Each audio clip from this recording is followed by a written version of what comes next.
स्वागत है आप सभी लोगों का हमारे चैनल ट्रेडिंग विद अतुल में। आज हम बात करने वाले हैं वोडाफोन आइडिया लिमिटेड के बारे में। आपने देखा होगा कि स्टॉक है जो कि विद इन 2 से ढाई महीने के अंदर 50% तक की रिकवरी दिखा चुका है और काफी बार इसमें जबरदस्त तरीके से प्रॉफिट बुकिंग भी देखने को मिली है। अब आप ये सोच रहे होंगे कि कल इसकी हियरिंग है, सुप्रीम कोर्ट क्या डिसीजन दे सकता है, क्या यहाँ से बड़ी तेजी बनेगी या फिर होगी बड़ी गिरावट। यहाँ पे बहुत सारे लोग हैं, बहुत सारे इन्वेस्टर हैं जो कि आंख गड़ा के बैठे हुए हैं कि कल क्या डिसीजन आएगा, क्योंकि जो ये तेजी बनी है सबसे बड़ा तेजी का कारण यही है। यहाँ तक कि मैनेजमेंट की तरफ से एक बड़े डिसीजन भी लिए जा रहे हैं, कुछ बड़ी इन्वेस्टमेंट करी जा रही है। इसके अलावा जो अपने टेलीकॉम मिनिस्टर है माधवराव सिंधिया के बेटे ज्योतिराव सिंधिया, उनकी तरफ से कुछ बड़ी अनाउंसमेंट करी जा सकती है जो कि आने वाले टाइम में टेलीकॉम सेक्टर को रिफॉर्म किया जा सके। मार्केट भी काफी अच्छा रिटर्न दिखा चुका है और फ्राइडे के दिन कुछ प्रॉफिट बुकिंग भी देखने को मिली थी। बट आपने देखा होगा कि काफी टाइम से टेलीकॉम सेक्टर चला नहीं है और ना ही ज्यादा कोई अच्छी रिकवरी देखने को मिली है। पर जिस तरीके से अब गवर्नमेंट प्लान कर रही है कुछ रिफॉर्म करने का, कुछ पॉलिसी बनाने का, जिससे कम से कम टैक्स ज्यादा से ज्यादा जो कंपोनेंट यूज हो रहे हैं वो इन हाउस बनाए जाएं जो कि सस्ते पड़े। यहाँ तक कि कुछ जीएसटी भी कम की गई है, उसका इम्पैक्ट भी फाइनेंशियल अर्निंग पे दिखाई देगा आने वाले टाइम में। और आइडिया है जो कि काफी हद तक धीरे धीरे करके 5G भी लॉन्च करता हुआ देखा जा रहा है। इंडिया की बड़ी सिटी को तो कवर कर चुका है, छोटी छोटी सिटी में भी अपना अब सेटअप बढ़ाता हुआ दिखाई दे रहा है।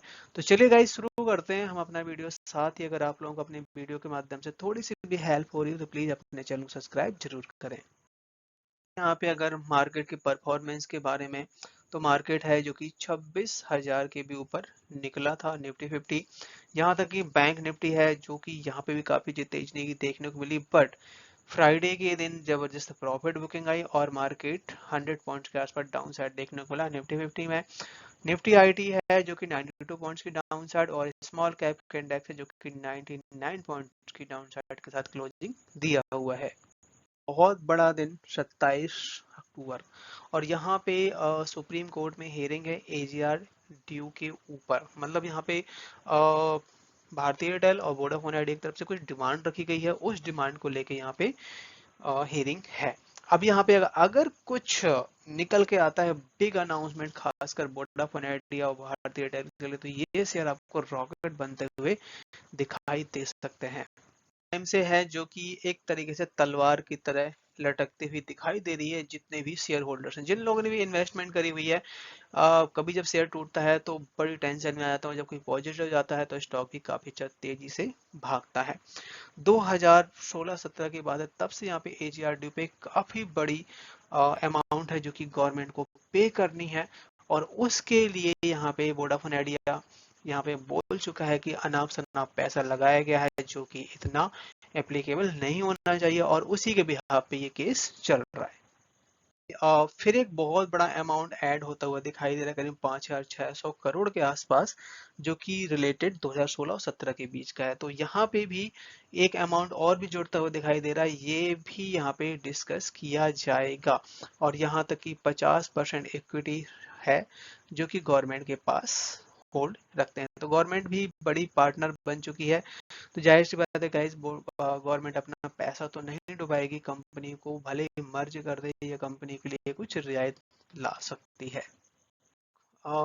93 520 करोड़ के आसपास का जो अमाउंट है जो कि यहाँ पे एजीआरडी के आसपास पे करना है, और ये कंपनियों के लिए काफी बड़ी दिक्कत बना हुआ है। और ये करीबन 10 साल से है जो कि ये मैटर चल रहा, 10 साल का है जो कि ये अमाउंट काफी बड़ा हो चुका है, और जो कि इन कंपनियों के पे चुकाना बहुत मुश्किल हो रहा है। बट यहाँ पे अगर आप देखेंगे कि एक कोई भी नॉर्मल इंसान लोन लेता है और लोन पे नहीं कर पाता है तो काफी बड़ी दिक्कत होती है। बट गाइस ये तो काफी बड़ा अमाउंट है, अगर गवर्नमेंट यहाँ पे इसको रियायत देती है तो एक तरीके से नाइंसाफी होगी आम पब्लिक के लिए, क्योंकि बड़ी कंपनियों के लिए, बड़े लोगों के लिए अगर गवर्नमेंट रियायत दे रही है तो छोटे लोगों को रियायत क्यों नहीं। बट हाँ, ये बात बिल्कुल सही है कि रियायत मिलेगी तो शेयर होल्डर्स को बेनिफिट होगा और मिलना भी चाहिए। पर गाइस आप दूसरी नजरिए से सोचिए कि अगर गवर्नमेंट ऐसा करती है तो एक तरीके से नाइंसाफी होगी।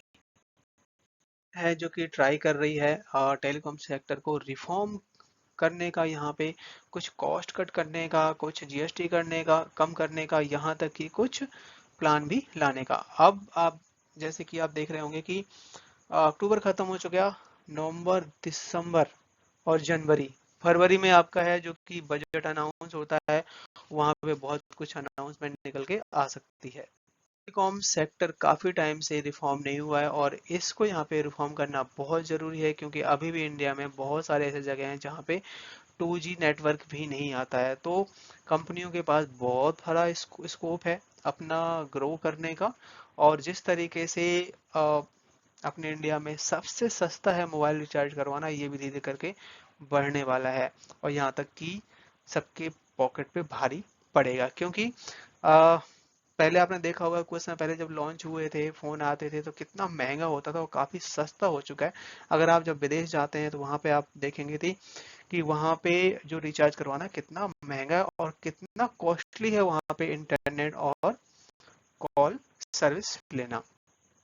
के जो प्रमोटर्स हैं करीबन 26% तक का एक्विजिशन कर चुके हैं और ये है जो कि पावर परचेज एग्रीमेंट मतलब ग्रीन पावर में इन्वेस्टमेंट करते हुए देखे जा रहे हैं, जिसमें करीब 1.56 करोड़ की इन्वेस्टमेंट इन्होंने करी हुई है।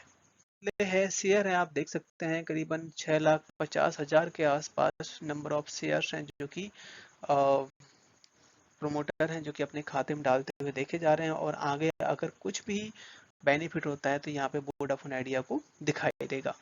की जाए यहाँ पे अगर वॉल्यूम एनालिसिस के बारे में, तो डेली यहाँ पे बहुत तगड़ा वॉल्यूम दिखाई दिया, आप देख सकते हैं 97 करोड़ का वॉल्यूम दिखाई दिया है। डिलीवरी है जो कि कम उठाई गई है, क्योंकि मंडे के दिन यहाँ पे क्या डिसीजन आता है जो कि नहीं पता, तो 24% के आसपास डिलीवरी उठाई गई जो कि 9.65 तक पहुंचता हुआ दिखाई दिया। क्लोजिंग दी 9.62 पे, 1% तक की तेजी दिखाई दी। और बहुत जल्द है स्टॉक जो कि ऑल टाइम हाई है, यहाँ पे जा सकता है अगर कल के दिन डिसीजन पॉजिटिव आता है तो। इस 6.5 रुपए से लेके और 9.5 रुपए तक जाना, 50% से ज्यादा की बड़ी रिटर्न बुक जो कि बहुत जल्द दिखाई दिया है। और स्टॉक है जो कि 10 रुपए के ऊपर निकलेगा तो 12.5 रुपए तक भी जा सकता है, बट अगर आप लॉन्ग टर्म के लिए होल्ड करेंगे तो आपको जरूर बहुत अच्छे रिटर्न दिखाई देंगे। हैं जो कि स्टेक 1 साल पहले 38% तक का था, जो कि इस समय करीबन 26% तक का स्टेक 3 क्वार्टर से लगातार स्ट्रीम बना हुआ है। आईआई की तरफ से काफी हद तक स्टेक कम कर दिया गया है, 10% तक का स्टेक था 1 साल पहले, जो कि इस समय 6% तक का स्टेक रह जाता है और 3 क्वार्टर से स्ट्रीम बना हुआ है। ऑफ इंडिया के पास काफी बड़ी होल्डिंग हो चुकी है और डीआईएस के पास जो स्टेक है जो कि करीबन 54% तक का स्टेक है, जो कि मार्च के महीने में 2025 में करीबन 27% तक का स्टेक होल्ड करते थे। स्टेक है जो कि काफी हद तक कम हो चुका है, 18% तक का स्टेक था जो कि इस समय 12% तक का स्टेक रह जाता है, क्योंकि स्टॉक काफी टूटा था जिसमें बहुत सारी पब्लिक है जो कि बेच के निकल गई थी। सो गाइस लॉन्ग टर्म के पॉइंट ऑफ व्यू से ये स्टॉक बढ़िया है, आप ऐड कर सकते हैं। और ये वीडियो आपके लर्निंग पॉइंट ऑफ व्यू से बनाई गई है। अगर आप लोग चाहते हैं इन्वेस्टमेंट करना तो अपने फाइनेंशियल एडवाइजर से जरूर सलाह लें। सो गाइस वीडियो पसंद आई हो तो प्लीज लाइक सब्सक्राइब करना ना भूलें और मिलते हैं आपसे नेक्स्ट वीडियो में। तब तक के लिए बाय बाय।